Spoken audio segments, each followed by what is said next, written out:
पित्रे ब्रह्मोपदेष्ट्रे मे गुरवे दैवताय च प्राप्याय प्रापकायास्तु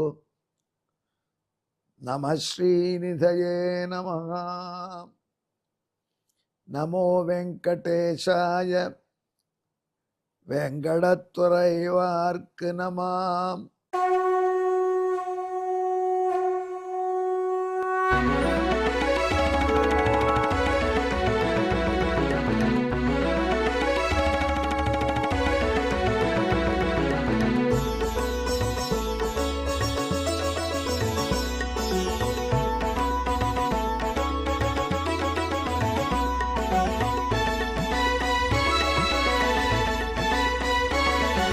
सहस्रनामं सहस्रनामं श्रीवेङ्कटेश सहस्रनामं सहस्रनामं सहस्रनामं श्रीवेङ्कटेश सहस्रनामम्।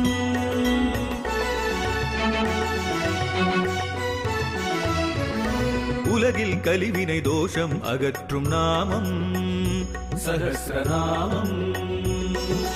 உயர்வுகளை வாழ்வில் அளிக்கும் நாமம் சஹஸ்ரநாமம். திருமலையில் தினம் அர்ச்சனை நடைபெறும் நாமம் சஹஸ்ரநாமம். திருவேங்கடனின் தரிசனம் காட்டும் நாமம் சஹஸ்ரநாமம். சகஸ்ரநாமம் சகஸ்ரநாமம் ஸ்ரீவேங்கடேச சகஸ்ரநாமம் சகஸ்ரநாமம் சகஸ்ரநாமம் ஸ்ரீவேங்கடேச சகஸ்ரநாமம். அன்பர்களே வணக்கம். இப்பொழுது நாம் திருவேங்கடமுடையானுடைய திவ்ய சஹஸ்ரநாமத்திலே 669வது திருநாமத்தை பார்க்க போகிறோம். இது மகா துட்டி என்பது.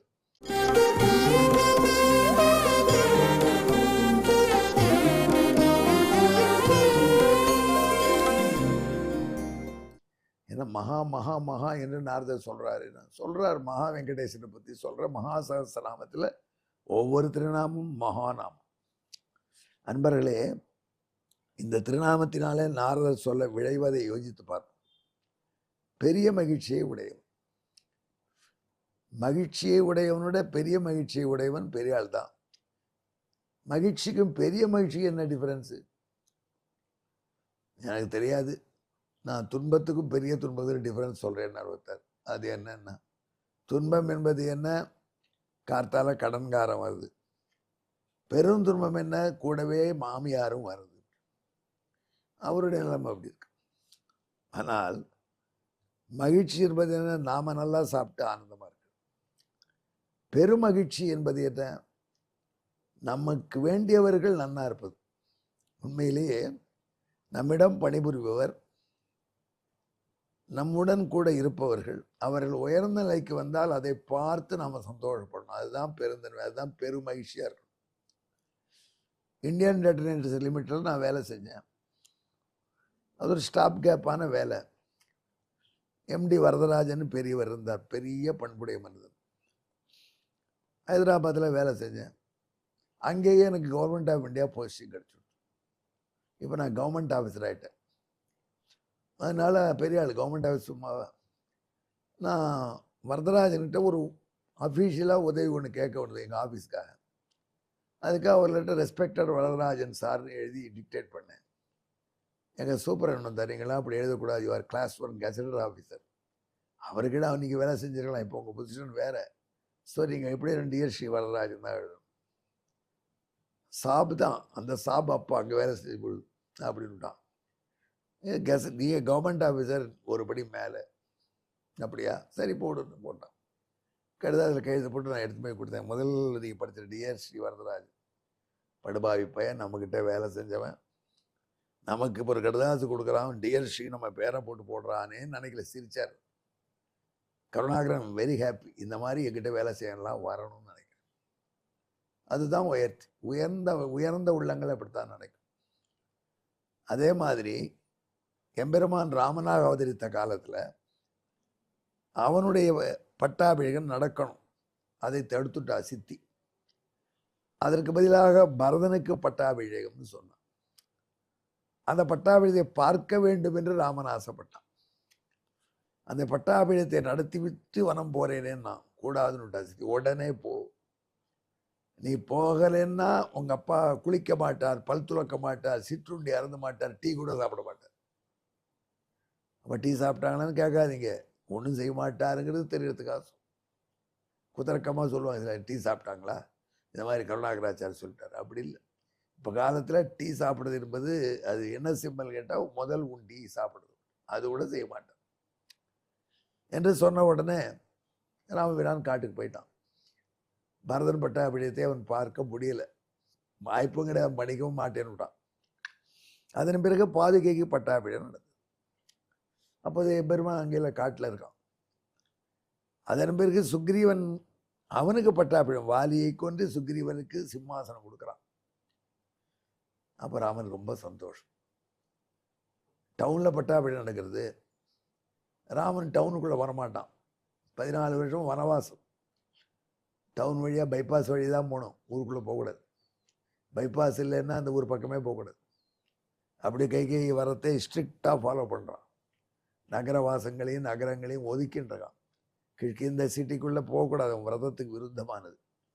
அதனால் லக்ஷ்மண்கிட்ட சொன்னான், லக்ஷ்மணா நீ போய் பட்டாபிஷேகம் பண்ணி வை, எனக்கு நீ என்னுடைய கைதானே, நீ ராமஸ்ய தட்சிணோ பாகு, என்னுடைய வலது கை, அல்ல கைக்கிறாள் இந்த காலத்தில், நீ வலது கை, நீ போய் அவருக்கு பட்டாபிஷேகம் பண்ணி வச்சுட்டு வா.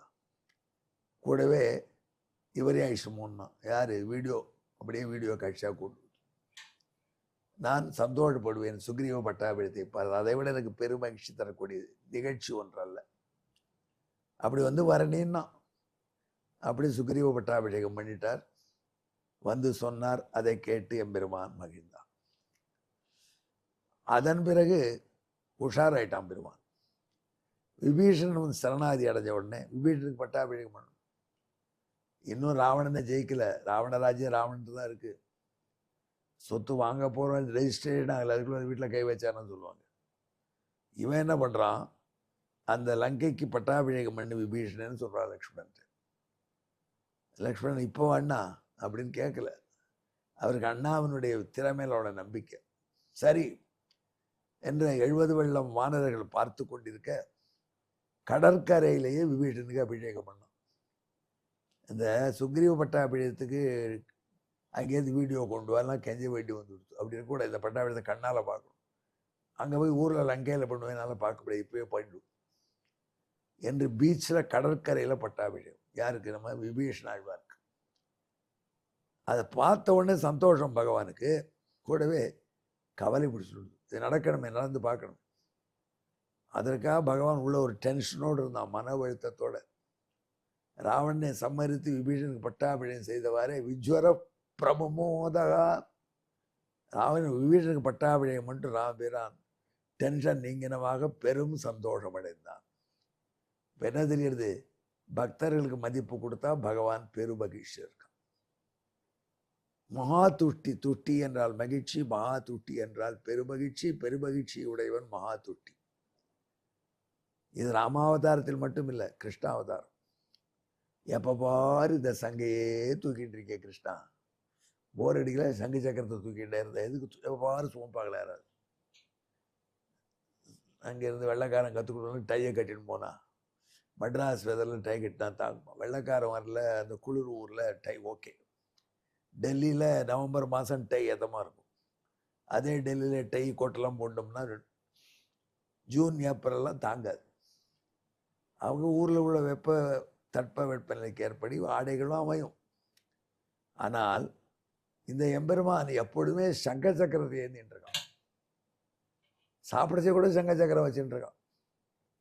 கேட்டார், அதாவது கோயில் ஆகம சாஸ்திரங்களில் பகவான் சங்க சக்கரத்தை கையில் வச்சுட்டு இருந்து அந்த கத்தி ஏதாவது உரையில் வச்சுருந்தா நிவேதனம் பண்ணும்போது கத்தி எடுத்துடணும், ஆகம சாஸ்திரம் சொல்கிறது. விக்கிரகத்தில் எது எது எக்ஸ்ட்ரா ஃபிட்டிங்காக இருக்கோ அதை எடுத்துடலாம். சங்க சக்கர விக்கிரகத்திலேருந்து எடுக்க முடியாது.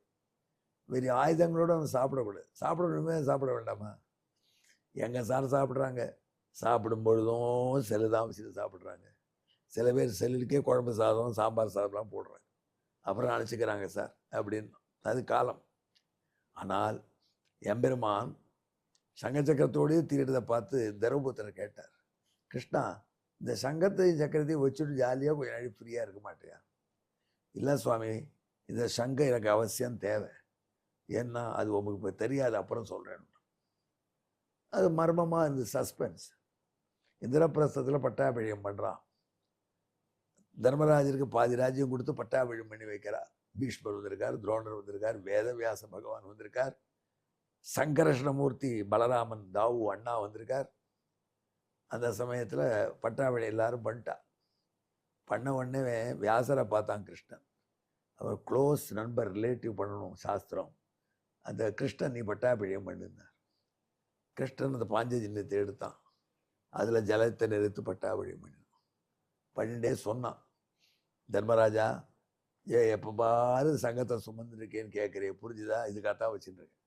உனக்கு பட்டாபிஷேகம் பண்ணும் பொழுது சங்கு மறந்துடக்கூடாது பாரு வச்சிருக்கேன் என்று தன்னுடைய மகிழ்ச்சியை காண்பிச்சான்.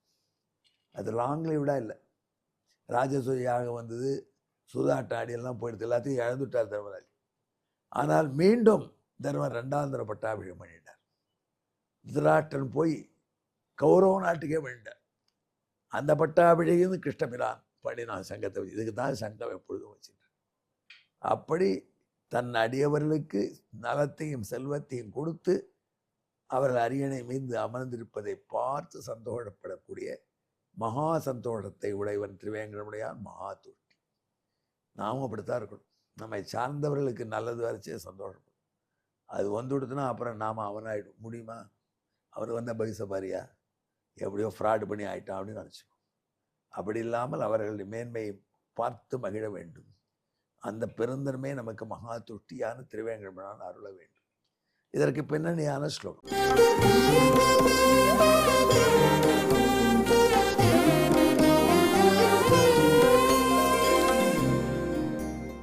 மகாதுஷ்டி நாமா ரவே புத்திரமேவம் புலஸ்ய புத்திரம் ததா பாண்டுசூனும் சகிருத்வாபிஷிக்தான் ஸ்வகீயே சராஜ்யே மகாதுஷ்டி மாப்தோ பபுவேதி விருத்தைஹி மகாதுஷ்டயே நமஹா. தமிழ். அடியவரை அரியணை அமர்த்தி அவர்கள் மகிழ மகிழ்வான் அம்மான். கதிரோன் மைந்தன் வீழனன் என்றும் அத்தை மைந்தன் என்று இவர்களை அரியணை அமர்த்தி மகிழ்ந்த வண்ணல் பெருமகிழ்ச்சி பெற்ற பெருமான் மகாதுஷ்டி எனும் பேரவதாமே. மகாதுஷ்டயே நமஹா. நமோ வெங்கடேஷாயாம். வேங்கடத்துறைவார்க்கு நமஹா. நன்றி, வணக்கம்.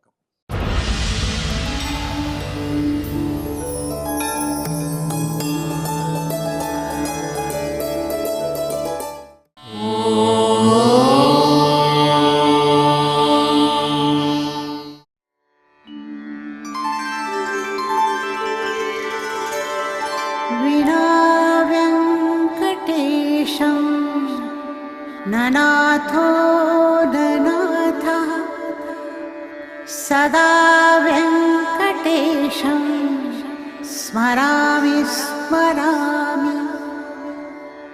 हरे वेङ्कटेश प्रसीद प्रसीद. प्रियं वेङ्कटेश प्रयच्छ प्रयच्छ.